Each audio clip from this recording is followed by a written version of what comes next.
Shalom, apa kabar? Pasti kabar kita adalah baik dan luar biasa. Karena Allah kita Allah yang baik dan Allah yang luar biasa.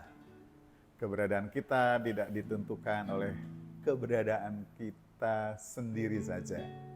Tapi keberadaan kita terutama ditentukan oleh Tuhan Allah kita yang baik dan luar biasa. Pagi hari ini kita akan bersekutu bersama-sama, kita akan mempermuliakan nama Tuhan, dan kita akan menyembah Tuhan, dan juga kita akan belajar dari firman-Nya. Namun kita akan dahului, kita angkat sebuah pujian bagi Tuhan. Yesus Tuhan dan Allah kami.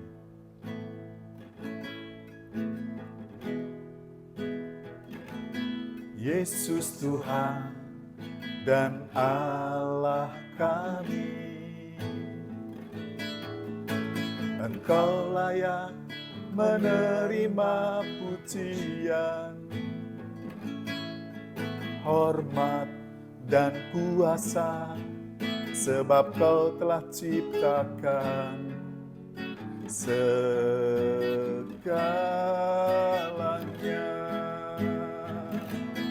Oleh karena kehendak-Mu,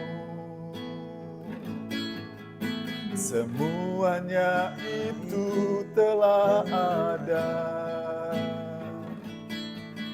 dan diciptakan untuk kemuliaan-Mu.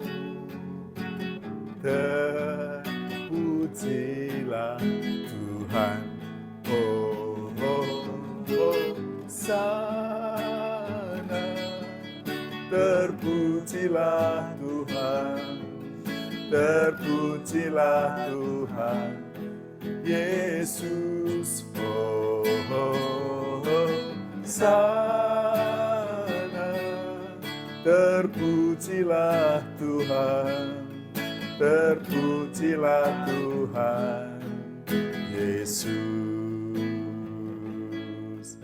terpujilah Tuhan Yesus, terpujilah Tuhan, terpujilah Tuhan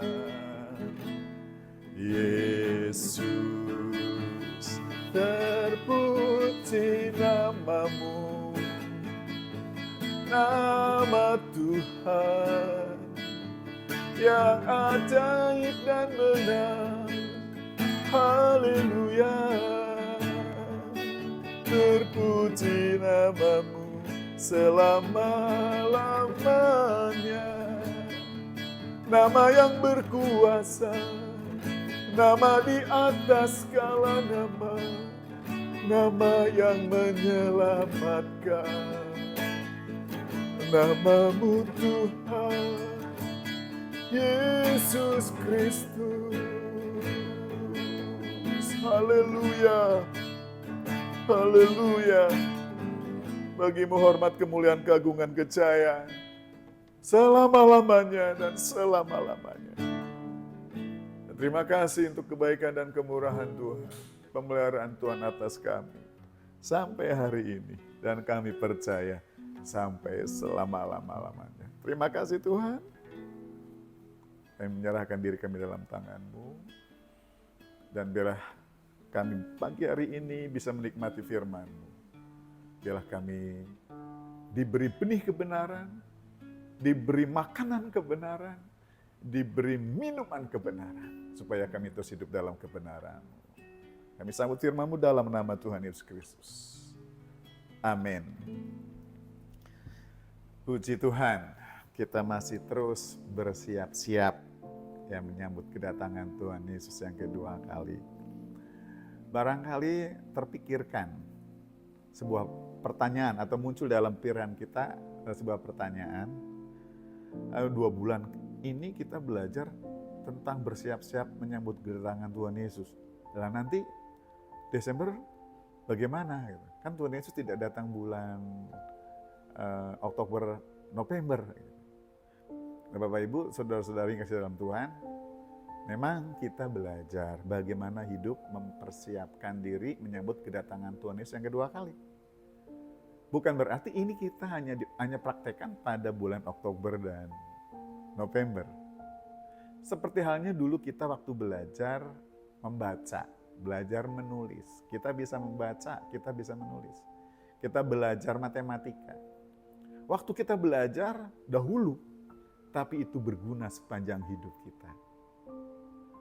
Apapun yang kita pelajari sebenarnya akan berguna untuk hidup kita sekarang dan mendatang. Dan apa yang kita pelajari setiap hari dari firman Tuhan. Belajar dari peristiwa kehidupan kita sehari-hari.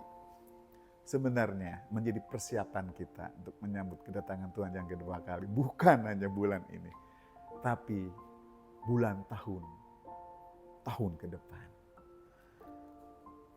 Mudah-mudahan kita semakin hari semakin penuh harap kepada Tuhan. Dan semakin rindu akan kedatangan Tuhan yang kedua kali. Karena itu, pagi hari ini kita kembali mau merenungkan firman Tuhan terkait dengan mempersiapkan diri untuk menyambut kedatangan Tuhan yang kedua kali. Ya, orang percaya disebut sebagai mempelai Kristus yang menyambut kedatangan Yesus yang kedua kali. Ada beberapa ciri sudah Bapak Ibu dengar, ya. Hari ini kita akan pelajari orang yang seperti apakah yang menyambut kedatangan Tuhan Yesus yang kedua kali.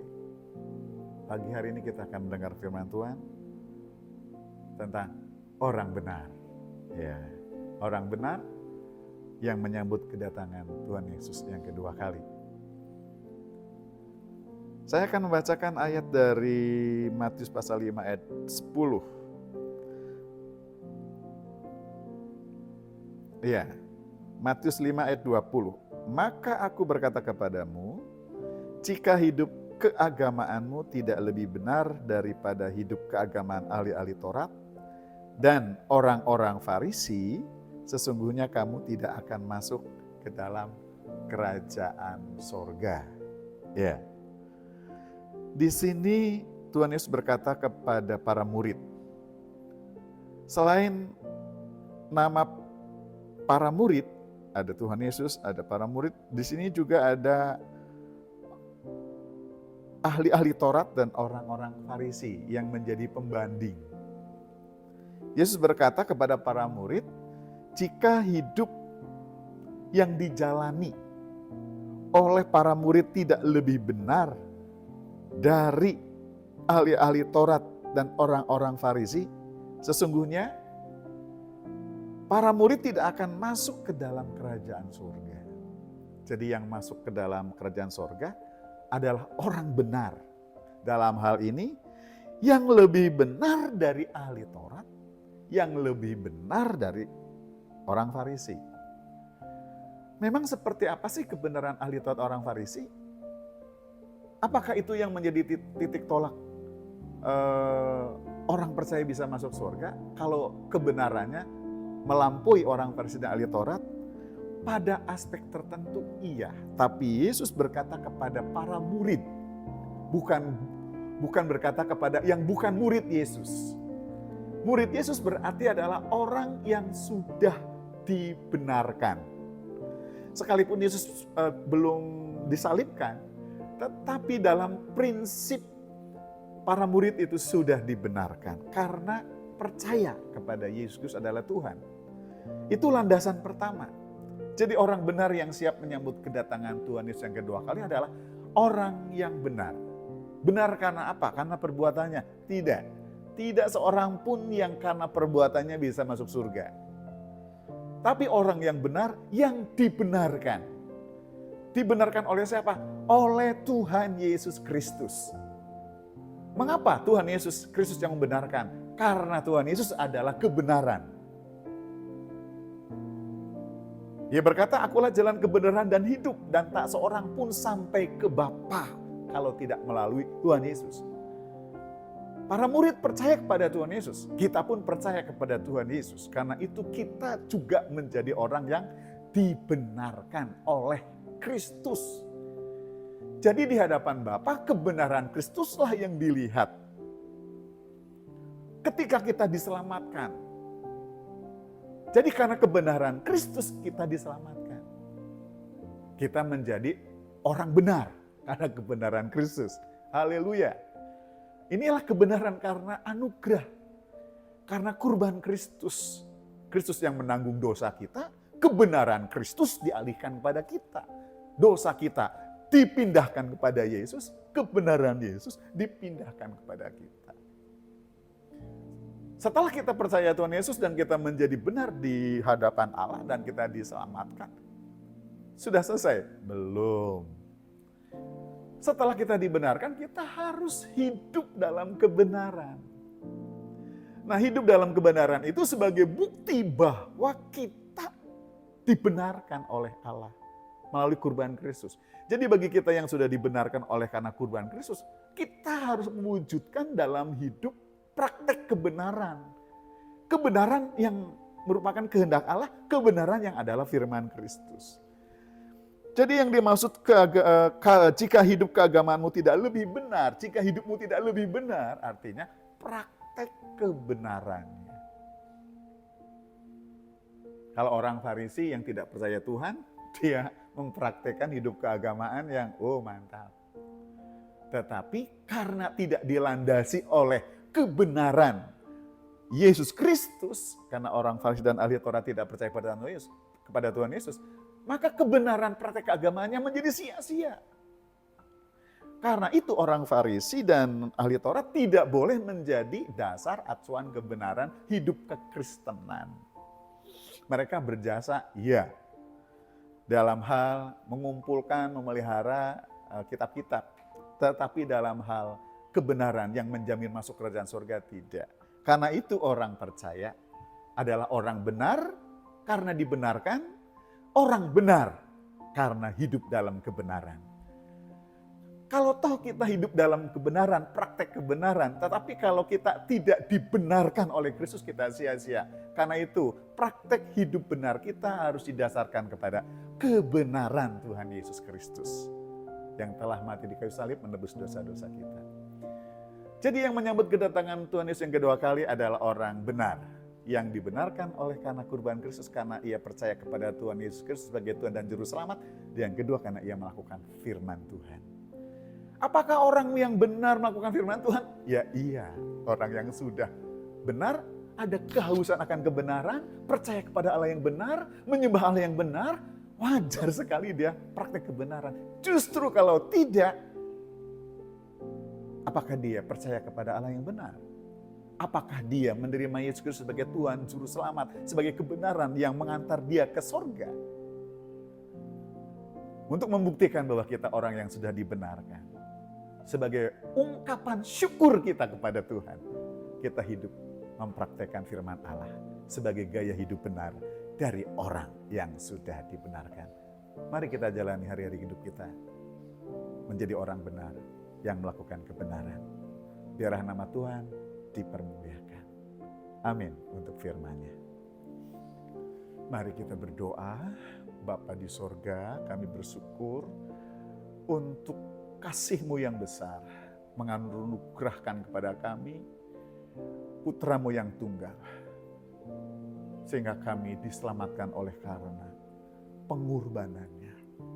Ia menebus kami dari dosa-dosa kami dan menyematkan kebenarannya, mengenakan kebenarannya di dalam hidup kami. Sekarang kami sebagai orang yang benar karena Engkau benarkan, kami mau terus hidup dalam kebenaran sampai pada akhir hayat hidup kami. Tuhan teguhkan, Tuhan kokohkan langkah-langkah hidup kami terus dalam kebenaran. Ampuni segala salah dan dosa kami kalau kami menyimpang ke kanan ataupun ke kiri. Ampuni dan ampuni. Basuh hati kami dengan darah-Mu. Sucikan hati kami dari kejahatan. Kami menyerahkan hidup kami dalam tangan-Mu. Kami menyerahkan keluarga kami dalam tangan Tuhan. Kami percaya pemeliharaan-Mu atas kami, atas keluarga kami, atas saudara-saudara kami, atas seluruh umat-Mu nyata. Dan sungguh kami boleh mengalaminya Terima kasih Tuhan, terpujilah nama-Mu. Ialah rekan-rekan kami yang mengikuti Victorious Devotion ini. Tuhan lawat, Tuhan jamah. Yang lemah Tuhan kuatkan. Yang dalam kebimbangan Tuhan teguhkan dan beri pengharapan. Jalan-jalan buntu yang dihadapi, kiranya Tuhan yang membukakan jalan keluar. Kelemahan tubuh dan sakit penyakit, Tuhan melawat dan menjamah dan menyembuhkan. Di dalam nama Tuhan Yesus Kristus. Namun lebih dari semuanya itu, kami membutuhkan Tuhan. Kami membutuhkan kebenaran. Dan tuntun terus kami dengan roh kebenaran untuk kami berjalan di jalan benar sampai pada akhirnya kami layak saat kedatangan-Mu yang kedua kali, sehingga kami mendapat bagian dalam kekekalan yang Tuhan sediakan bagi orang-orang kudus-Mu, bagi orang-orang benar. Terpujilah nama Tuhan selama-lamanya. Di dalam nama Tuhan Yesus Kristus kami berdoa, kami berserah, kami mengucap syukur. Amin. Demikian devotion kita pada hari ini. Terus jalani hidup dalam kebenaran. Selamat melangkah terus dalam kebenaran. Tuhan memberkati. Haleluya.